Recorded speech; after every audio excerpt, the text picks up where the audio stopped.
Magkaibang mundo. Sa mundo ng panitikan, dalawang puso'y pinagtagpo.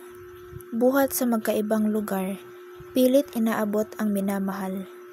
Sa kabila ng laki ng agwat na kay sakdal, kay hirap, kay sakit, maramdaman na kay layo sa isa't isa. May pag-asa pa kayang magtagpo sa hinaharap? Magpipilit ang mangingibig at nangangarap. Ngunit ang tinta ng kapalaran minsan ay hindi may ipilit isulat. Tulad ng hanging dumadaan, hinahaplos ngunit di mahawakan.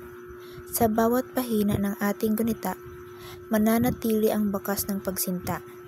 Kahit ang ating landas ay hindi magtagpo, sa tula na lamang tayo magkakasama. Habang buhay, sa mga titik na kaguhit ang alaala.